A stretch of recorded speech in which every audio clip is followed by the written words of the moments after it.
안녕하세요. 제34회 요양보호사 시험을 준비하시는 여러분들, 굉장히 초조하실 텐데요. 오늘은 34회 요양보호사 자격시험 대비 쪽집게 모의고사 2회분을 같이 풀어보도록 하겠습니다. 참고로 이 문제는 한국요양보호사교육원 협회, 전국의 저희 요양보호사 교육원들이 모여서 활동하는 단체인데요. 여기서 제공한 문제임을 말씀드립니다.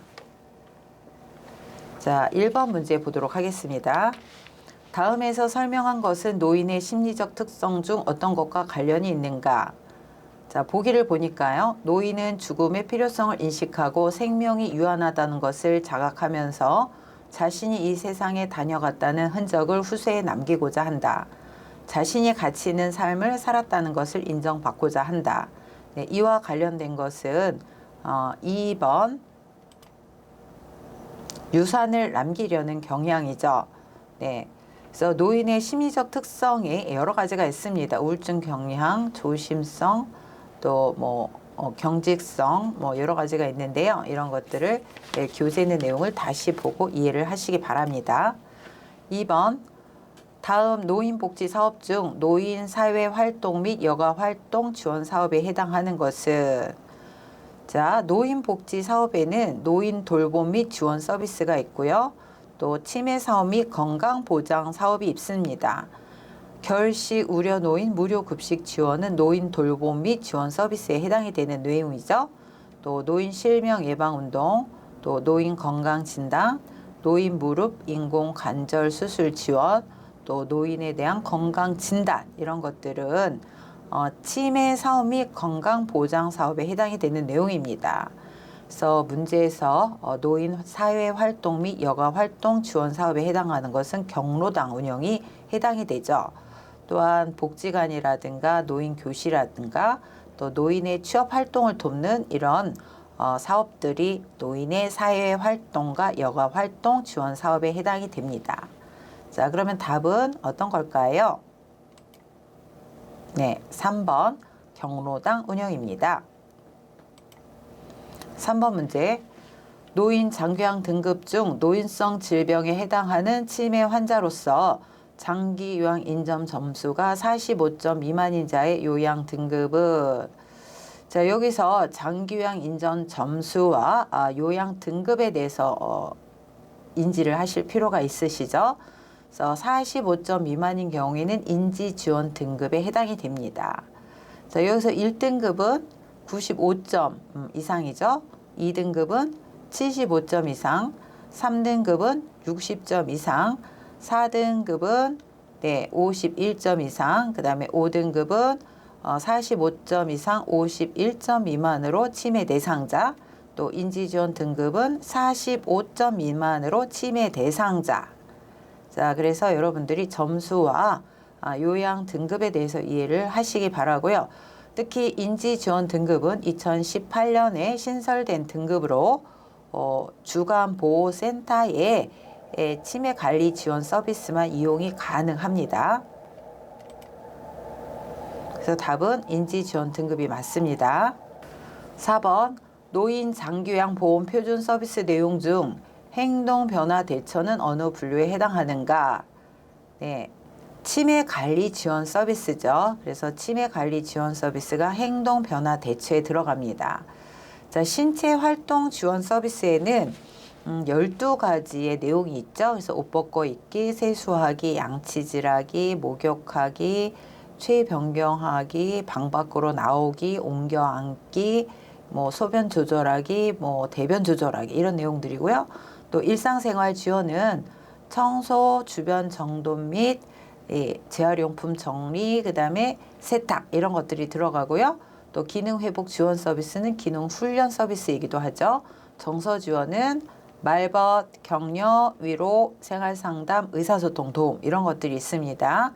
자, 그래서 노인 장기요양 보험의 표준 서비스 내용이 교재에 잘 나와 있는데요. 여기에 나와 있는 분류와 내용들을 기억하시기 바랍니다. 자, 그래서 행동변화 대처는 치매관리 지원 서비스입니다. 5번 대상자가 요구한 물건을 사왔는데 마음이 들지 않는다고 한다. 이때 요양보호사의 옳은 대처 방안은 한 번 사온 것이기 때문에 그냥 사용하라고 한다. 맞지 않습니다. 시설장과 상의하겠다고 한다. 맞지 않아요. 구매하기 전 대상자가 희망하는 상품이 무엇인지를 명확하게 사전에 파악한다. 이게 맞습니다. 그냥 무시한다. 요양보호사의 비용으로 다시 사다 준다. 다 옳은 대처 방법이 아닙니다. 또한 이때 옳은 대처 방법으로는 대상자가 희망하는 상품을 명확하게 설명하지 못하면 가능한 한 대상자와 함께 구입하러 간다 라고 하는 것도 옳은 대처 방안이고요. 또 물건을 사러 갈 경우 희망하는 물건을 찾지 못했을 때 대체품을 사야 할지 대체품이 필요하면 어떤 것을 사야 할지의 대응 방법을 사전에 확인해 둔다라는 것들이 옳은 대처 방안입니다. 그래서 답은 3번 구매하기 전 대상자가 희망하는 상품이 무엇인지를 명확하게 사전에 파악한다가 맞습니다. 6번 다음 중 요양보호 서비스의 제공 원칙에 대한 설명으로 옳은 것은 대상자의 성격, 습관 등은 확인할 필요가 없다가 아니라 확인을 하셔야 됩니다. 모든 서비스는 가족과 대상자에게만 제공하는 게 아니고 대상자에 한해서만 제공해야 됩니다. 학대를 발견하면 필요할 때 신고해야 된다. 네, 학대는 의심 증상이 있을 때도 신고해야 되고 학대를 발견하면 반드시 신고를 해야 됩니다. 관장약 사용은 의료행위가 아니기 때문에 도와줄 수 있다. 관장약은 의료행위이기 때문에 요양보호사가 서비스하면 안 됩니다. 대상자가 가능한 자립생활 할 수 있도록 능력을 최대한 활용해서 서비스를 제공한다. 네, 이게 맞겠죠? 그래서 답은 5번 대상자가 가능한 자립생활을 할 수 있도록 능력을 최대한 활용하여 서비스를 제공한다가 맞습니다. 7번 요양보호사의 역할 중 효율적인 의사소통 기법을 활용하여 대상자와 관계를 형성하고 필요한 서비스를 제공하여 대상자의 신체적, 정신적, 심리적 안위를 도모하는 것은 네, 4번 말벗과 상담자의 역할입니다. 8번 시설 생활 노인 권리 보호를 위한 윤리 강령 중 다음은 어떤 권리에 대한 설명인가? 시설은 카페, 블로그, 메신저, 기관 홈페이지 등 온라인 매체를 통해 정보를 상시 공개하도록 노력하며 노인과 보호자가 시설에 관한 정보를 관할 지자체에 제공하도록 노력해야 된다. 자, 이와 관련한 권리는 어떤 권리일까요? 네, 4번 시설 정보에 대한 접근성을 보장받을 권리입니다. 그래서 이와 관련한 이런 내용들은 다 정보와 관련한 내용이죠. 그래서 시설 정보에 대한 접근성을 보장받을 권리가 맞습니다. 9번 노인 학대와 관련 그 유형과 대상자에게 관찰되는 증상을 옳게 연결한 것은 자, 치료 행위 거부로 생명의 위험을 초래한다. 이거는 자기 방임 학대이죠. 또 이성 교제를 방해한다. 정서적 학대 맞습니다. 안정된 주거 공간을 제공하지 않고 떠돌게 한다. 이거는 방임이죠. 자녀들과 전혀 연락되지 않는다. 유기입니다. 집안의 제한된 공간에서 나가지 못하게 통제한다. 이건 신체적 학대이죠. 자, 그럼 답은 몇 번일까요? 2번 정서적 학대, 이성 교제를 방해한다. 이게 맞죠? 10번 문제. 자, 요양보호사의 직업 윤리에 대한 설명 중 옳은 것은 대상자의 건강 상태 등 업무와 관련 사항을 가족에게 비밀로 해서는 가족에게 비밀로 한다. 네, 이거는 맞지 않습니다. 네, 어르신에 대한 이런 이 비밀로 하면 안 되고 가족과 시설에게 이렇게 시설장에게 공유를 해야 되죠. 또 업무상 알게 된 개인 정보는 시설장 등과 적극적으로 협력한다. 자, 업무상 알게 된 개인 정보는 개인 정보가 유출이 되지 않도록 해야 됩니다. 또 대상자의 자기 결정보다 가족의 의사를 최대한 존중한다. 네, 가족의 의사가 아니라 대상자의 자기 결정을 최대한 존중해야 되기 때문에 옳지 않습니다. 또 요양보호사가 믿고 있는 종교를 대상자에게 선교하였다. 네, 맞지 않습니다. 또 효율적인 업무를 수행하기 위해 지속적으로 지식과 기술을 습득한다. 네, 요게 맞습니다. 네, 그래서 답은 5번이죠. 11번 문제.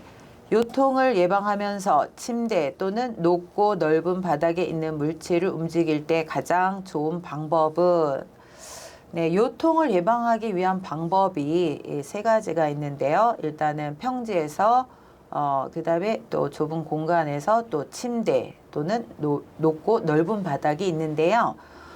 일단 평지에서는 기저면을 낮추기 위해서 무릎을 구부려야 되고요. 허리는 펴셔야 되죠. 그 다음에 또 기저면을 낮추기 위해서 그렇게 해야 되고, 그 다음에 기저면을 넓히셔야 되죠. 그러기 위해서는 발을 어깨 넓이만큼 벌리셔야 되고, 그 다음에 물체는 최대한 밀착해서 들어 올릴 때는 무릎을 서서히 들어 올리면서 허리는 펴셔야 되죠. 그리고 힘은 가장 큰 근육인 허벅지 근육에 힘을 주면서 들어 올리셔야 됩니다. 자, 그 다음에 침대라든가 이런 데는 한쪽 무릎을 위에 올리고 자세를 낮춰 움직이셔야 되죠. 자, 그러면 답을 볼까요? 허리를 펴고 무릎을 굽혀 몸의 무게 중심을 높이고 지지면을 넓힌다. 네, 여기에서 무게 중심을 낮춰야 되죠. 네, 그래서 요거는 좋은 방법이 아닙니다. 또 한쪽 무릎을 위에 올리고 자세를 낮춰 움직인다. 요거는 좋은 방법이죠. 물건을 든 상태에서 방향 전환 시 허리를 돌려 조절한다. 허리를 돌리는 게 아니라 발을 돌려서 조절해야 되죠. 물체는 최대한 몸에서 멀리 위치하도록 하여 들어올린다. 네, 물체는 최대한 몸에 밀착해서 들어올려야 됩니다. 다리가 아닌 허리를 펴서 들어올린다. 네, 다리를 피면서 허벅지에 힘을 주면서 들어올려야 됩니다. 그래서 이거는 맞지 않습니다. 네, 그래서 답은 2번 한쪽 무릎을 위에 올리고 자세를 낮춰 움직인다가 맞습니다. 12번 다음 중 요양보호사에게 흔한 감염성 질환으로 옳게 짝지어진 것은, 자, 요양보호사에게 흔한 감염성 질환에는 결핵, 인플루엔자, 머리니, 노로바이러스 장염, 독감, 결핵 이런 것들이 있죠. 또 옴도 있네요. 자, 그래서 1번 문제를 보니까 폐결핵, 인플루엔자, 머리니 이게 맞습니다. 또 노로바이러스 장염, 독감은 맞는데 위험은 감염성 질환이 아니죠. 또 요실금, 결핵, 천식. 여기서 결핵은 감염성 질환이지만 요실금과 천식은 감염성 질환이 아닙니다. 또 옴은 감염성 질환이지만 만성기관지염과 폐렴은 감염성 질환이 아닙니다. 또 인플루엔자는 감염성 질환이지만 폐렴과 신부전은 감염성 질환이 아닙니다. 자, 그러면 답은 몇 번일까요? 1번 폐결핵, 인플루엔자, 머리니. 네, 이런 것들이 감염성 질환으로 옳게 짝지어진 것입니다. 다음 중 노인성 질환의 특성을 옳게 설명한 것은, 단독으로 발생하는 경우가 적죠. 거의 복합적으로 발생하는 경우가 많습니다. 또 원인이 불명확한 급성 질환이 아닌 만성 질환이 대부분이죠. 또 경과가 길고 재발이 빈번하며 합병증이 생기기 쉽다. 이게 옳게 설명한 내용이네요. 노인은 젊은 사람보다 약물에 더욱 민감하게 반응을 하기 때문에 이거는 설명이 맞지 않습니다. 노인성 질병이기 때문에 초기 진단이 대체적으로 어렵습니다. 그래서 이것도 설명이 맞지 않죠. 네, 그래서 답은 3번. 경과가 길고 재발이 빈번하며 합병증이 생기기 쉽다. 이것이 노인성 질환의 특성을 옳게 설명한 것입니다. 14번. 다음 중 소화기계의 질병과 그 증상이 옳게 연결된 것은, 자, 새벽 1, 2시에 상복부에 불편감이 있는 것은, 네, 요거는 위궤양입니다. 또 식사 후 명치 부위에 심한 통증이 있는 것은 위염이죠. 또 출혈, 토열, 혈변이 있는 것은 위암이 맞습니다. 또 통증, 복부의 팽만감, 식욕 저하 이런 것들은 변비 증상이죠. 또 혈변, 직장 출혈, 점액 분비 요거는 대장암의 증상입니다. 그래서 답은 몇 번일까요? 3번 위암의 증상으로는 출혈, 토혈, 혈변이 있는 게 그 증상이 옳게 연결된 것입니다. 15번 다음 중 만성기관지염의 증상과 치료 및 예방 방법을 잘못 설명한 것은 네, 여기서 잘못 설명한 것을 찾으라고 한 겁니다. 네, 여기서 문제를 항상 제대로 읽고 답을 선택을 하셔야 돼요. 자, 금연한다. 요거는 그 올바른 예방법이죠. 또 공기 오염이 심한 지역에 사는 경우 가능한 한 오염된 공기에 노출되지 않게 한다. 네, 이것도 그 예방법으로 맞습니다. 또 심호흡과 기침을 하여 기관진에 가래를 배출한다. 이것도 만성기관지염의 예방법으로 맞습니다. 숨을 내쉴 때 쌕쌕거리는 호흡음, 천명음이죠. 호흡곤란을 보인다. 요거는 만성기관지염과 관련 없는 천식에 관련한 설명이죠. 또 뜨겁거나 차가운 음식, 자극적인 음식을 피한다. 네, 이것도 만성기관지염의 증상과 치료 및 예방법으로 맞습니다. 그러면 답은 몇 번일까요?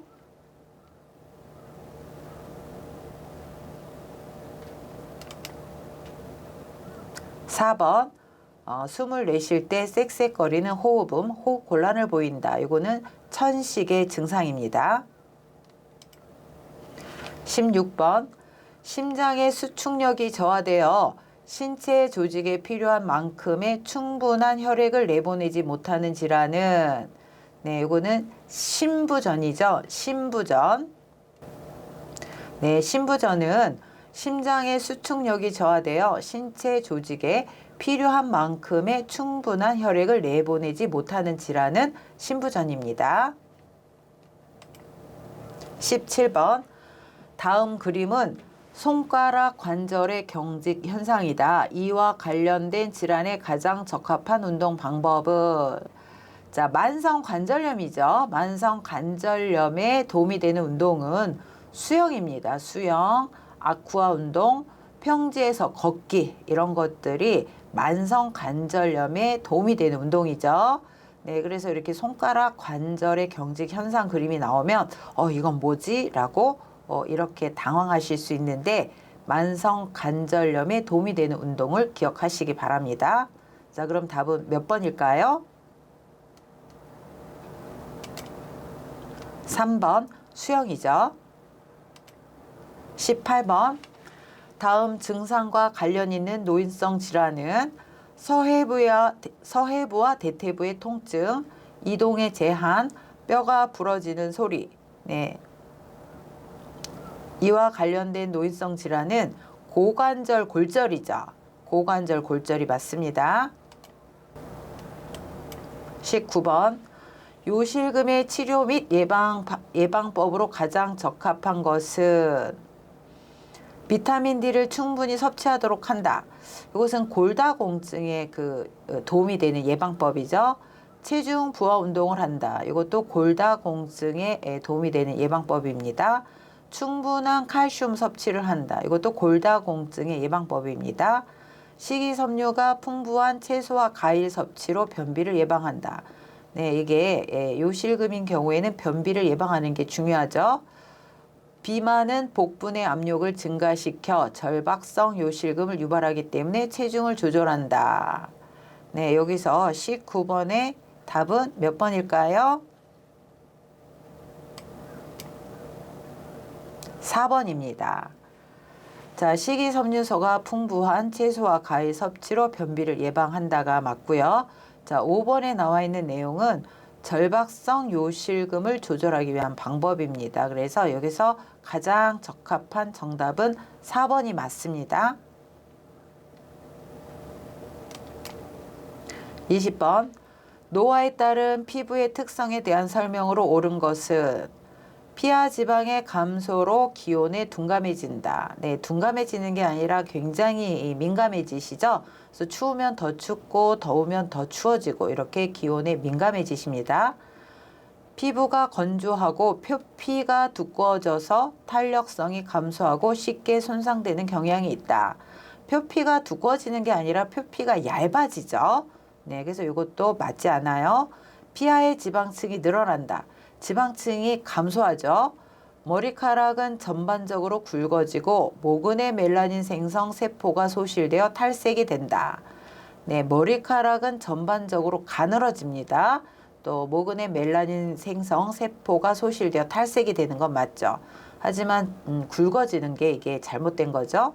또 발톱이나 손톱이 딱딱하고 두꺼워지며 세로줄이 생기고 잘 부서진다. 이거는 올바른 설명이네요. 그럼 답은 몇 번일까요? 네, 5번. 발톱이나 손톱이 딱딱하고 두꺼워지며 세로줄이 생기고 잘 부서진다. 이게 맞죠? 21번. 다음 중 욕창 2단계와 2도 화상의 공통점은 네. 자, 욕창 2단계에 물집이 생기죠. 그 다음에 2도 화상인 경우에도 물집이 생깁니다.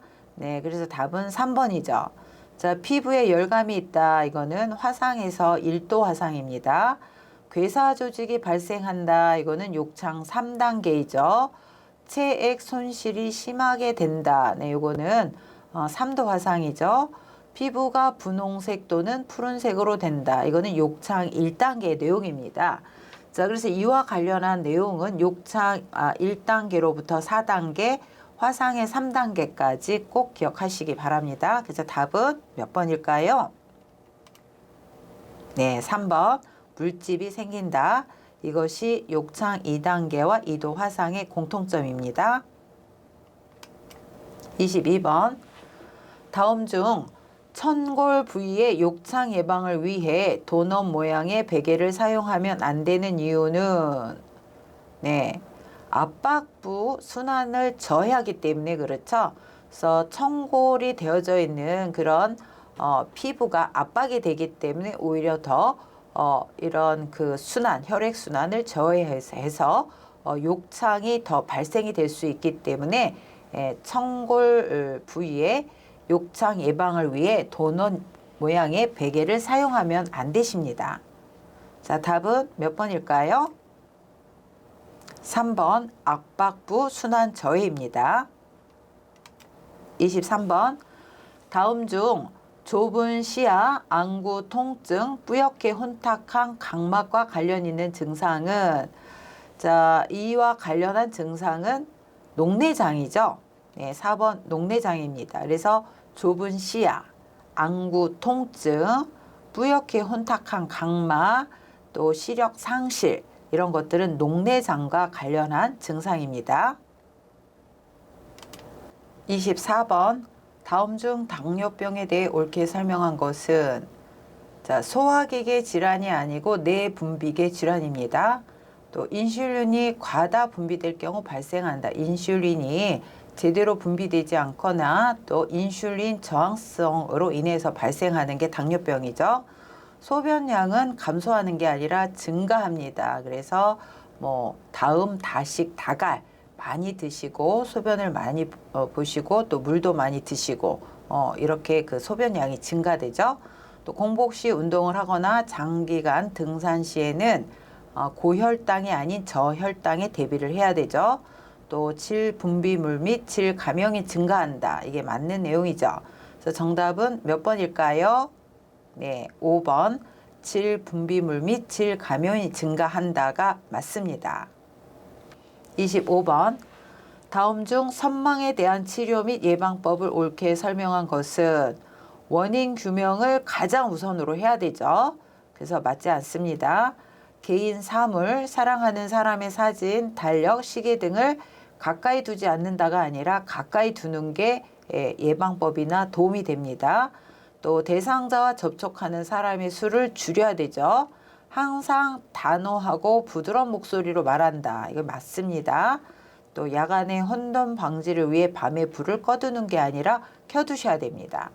자, 그러면 답은 몇 번일까요? 4번. 항상 단호하고 부드러운 목소리로 말한다가 선망에 대한 치료 및 예방법을 옳게 설명한 것으로 맞습니다. 26번. 정상적으로 생활하던 사람이 갑자기 동작이 서툴러지고 대소변을 잘못 가리며 감정 조절의 이상, 기억력, 계산력, 판단력 등 지적 능력이 감소하게 될 경우 무엇을 의심해 봐야 하는가? 네, 혈관성 치매죠. 27번. 다음 중 물 섭취를 제한해야 하는 질병은? 자, 물 섭취를 제한하는 질병에는 무엇이 있을까요? 간 경화가 있죠. 또 심부전, 신부전증, 부신기능 저하증, 또 심한 갑상선 기능 저하증 등이 있습니다. 자, 그 다음에 물의 섭취를 권장해야 되는 질병에는 염증성 비뇨기 질환, 또 폐렴, 기관지염, 또 당뇨병, 고혈압, 이런 것들이 협심증 이런 것들이 이 물의 섭취를 권장해야 되는 질병입니다. 자, 그러면 답은 몇 번일까요? 네, 5번 부신기능 저하증이죠. 28번 문제. 65세 이상 노인 대상 예방 접종 시기에 대해 옳게 연결한 것은? 자, 독감은 1년마다 접종하셔야 되기 때문에 이건 맞지 않죠. 네, 파상풍은 최초에 접종하고 나서 매년 10년마다 접종하셔야 됩니다. 자, 폐렴 구균은 65세 이상인 경우 접종을 하셔야 되고요. 또 50에서 64세인 경우 위험성인 경우에는 1, 2회 접종하도록 되어 있습니다. 자, 그 다음에 인플루엔자. 이거는 매년 접종하게 돼 있죠. 그 다음에 결핵은 65세 이상 노인 대상 예방 접종과 관련 없는 내용입니다. 자, 그럼 답은 몇 번일까요? 네, 4번. 인플루엔자는 매년 접종한다가 맞습니다. 29번. 다음 중 바람직한 비언어적 의사소통 기법으로 옳은 것은? 지나치게 머리를 끄덕이는 거. 이거는 그 바람직한 소통이 아니죠. 시선을 한 곳에 고정하는 거. 대상자의 느낌과 정서에 반응하는 어조. 네, 이 대상자의 느낌과 정서에 반응하는 어조가 비언어적 의사소통 기법으로 가장 바람직합니다. 손가락으로 지적하는 행위, 몸을 앞으로 구부리는 태도. 네, 그래서 지나치게 머리를 끄덕인다든가 시선을 한 곳에 고정을 한다든가 손가락으로 지적하는 행위라든가 몸을 앞으로 구부리는 태도, 이런 것들은 비언어적 의사소통 기법으로 바람직하지 않은 내용들입니다. 자, 그러면 답은 몇 번일까요? 3번. 대상자의 느낌과 정서에 반응하는 어조가 바람직한 비언어적 의사소통 기법입니다. 30번. 다음 중 대상자와 의사소통을 할 때 경청의 방법으로 옳은 것은? 대충 미루어 짐작하고 충분히 듣지 않은 상태에서 조언한다. 이거는 옳은 방법이 아닙니다. 끊임없이 비교한다. 이것도 잘못되어 있죠. 미리 대답을 준비한다. 이것도 잘못되어 있습니다. 상대방의 말을 나 자신의 경험에 맞춘다. 이것도 잘못된 경청의 방법이죠. 그래서 1번, 2번, 3번, 4번의 내용들은 경청을 방해하는 내용들입니다. 상대방이 말하는 의미를 이해한다. 이게 경청의 방법으로 옳죠. 자, 그러면 답은 몇 번일까요? 5번. 상대방이 말하는 의미를 이해한다가 맞습니다. 31번. 상대방의 표현을 비판 없이 있는 그대로 받아들이는 것으로 단순한 동의나 칭찬과 다른 것은? 네, 이것은 수용이죠. 네, 이와 관련한 내용은 수용입니다. 32번. 다음 중 의사소통에 장애가 있는 대상자와의 대화법으로 바르게 연결된 것은? 모든 물품에 이름표를 붙인다. 이거는 진압력 장애가 있는 분들에 대한 소통법이죠. 또 대상자와 눈을 맞춘다. 이거는 주의력 장애가 있는 경우. 질문에 대한 답변이 끝나기 전에 다음 질문을 한다. 이거는 잘못됐습니다. 질문에 대한 답변이 끝나기 전에 다음 질문을 하지 않는다. 이게 이제 언어 장애가 있는 분들하고의 소통 방법이죠. 네, 그 답이 잘못되어 있습니다. 질문을 하면 안 되죠. 또 아이처럼 취급하여 반말을 한다. 이것도 잘못되어 있습니다. 아이처럼 취급하여 반말을 하지 않는다라고 하면 이해력 장애를 돕는 그런 내용이죠. 또 환경적 자극을 최대한 줄인다. 이거는 주의력 장애가 있는 분들과 소통하는 법이죠. 자, 그러면 답은 몇 번일까요?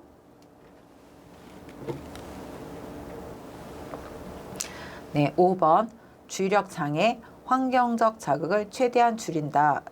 내용이 맞습니다. 33번. 요양보호 기록 방법과 관련 스마트 장기영 사용법을 잘못 설명한 것은 네, 문제를 잘 읽으셔야 되는데요. 잘못 설명한 것을 물어보고 있습니다. 1번. 서비스를 시작할 때 태그 인식은 1에서 3cm 이내 범위에서 한다. 네, 맞는 내용입니다. 태그 접촉 시 스마트폰 뒷면을 2 내지 3초간 접촉한다. 맞는 내용이죠. 방문 요양 서비스 종료 시 정서 지원은 60분 이하로 입력한다. 맞는 내용입니다. 방문 목욕 서비스 종료 시 목욕은 40분 이상 제공 시 전송이 가능하다. 맞는 내용입니다. 급여 종류를 잘못 선택한 경우에는 태그 취소가 되지 않기 때문에 주의해야 한다. 네, 여기 잘못되어 있죠. 급여 종류, 방문 요양, 방문 목욕, 방문 간호 중에 잘못 선택한 경우에는 태그 취소를 하고 다시 급여 종류를 선택할 수가 있습니다. 자, 그러면 답은 몇 번일까요? 네, 5번. 급여 종류를 잘못 선택한 경우에는 태그 취소가 되지 않기 때문에 주의해야 한다가 잘못 설명한 내용입니다. 34번. 대상자의 배설, 목욕, 식사 섭취, 체위 변경, 외출 등의 상태 및 제공 내용을 기록하는 요양보호 기록의 종류는 자, 상태 기록지죠. 네, 그래서 요양보호사가 작성해야 되는 서류에는 장기요양급여 제공 기록지, 상태 기록지, 사고 보고서, 인수 인계서의 내용이 있는데요. 이 중에서 법정 서식으로 작성해야 되는 요양보호사가 꼭 작성해야 되는 기록지는 장기요양급여 제공 기록지죠. 장기요양급여 제공 기록지는 RFID 태그, 무선 전자 시스템으로 인식을 하는 재가급여 전자관리 시스템으로 현재 관리를 하고 있습니다. 자, 그래서 34번에 대상자의 배설, 목욕, 식사, 섭취, 체위 변경, 외출 등의 상태 및 제공 내용을 기록하는 요양보호 기록의 종류는 상태 기록지입니다. 자, 장기요양급여 제공 기록지도 시험에 자주 나오는데요. 여기에는 서비스 제공한 내용과 분 단위로 제공한 내용을 기록하도록 되어 있는 게 장기요양급여 제공 기록지죠. 자, 그러면 답은 무엇일까요? 네, 상태 기록지입니다. 35번. 다음 중 요양보호사의 업무 보고 방법으로 옳은 것은 자, 업무 보고 방법으로는 정확하게 구체적으로 기록을 해야 되고 사실과 다름없이 보고해야 되죠. 자, 보고할 때 생각이 들었다, 느꼈다 등의 표현을 자제해야 됩니다. 이거는 쓰면 안 되죠. 그래서 요양보호사의 주관적인 혹은 경험적인 것들은 사용을 하시면 안 됩니다. 그래서 객관적으로 사실과 다름없이 보고해야 됩니다. 그래서 1번은 옳지 않죠. 시간을 두고 천천히 보고한다. 네, 신속하게 보고를 해야 내용이 왜곡이 되지 않죠. 내용이 중복되게 보고한다. 중복되게 보고하지 않습니다. 공식화된 용어보다 쉬운 용어를 사용한다. 네, 공식화된 용어를 사용을 해야 되고요. 맞춤법이나 사투리에 틀리지 않도록 해야 되죠. 또 사실과 다름없이 정확하게 보고한다. 이게 옳은 방법이죠. 그럼 답은 무엇일까요? 네, 5번. 요양보호사의 업무 보고 방법으로 옳은 것은 사실과 다름없이 정확하게 보고한다가 맞습니다. 자, 이상 모의고사 2회분 1교시 필기 35문제를 같이 풀었고요. 다음 회차에는 2교시 실기 45문제를 또 같이 풀어보도록 하겠습니다. 수고하셨습니다. 수험생 여러분.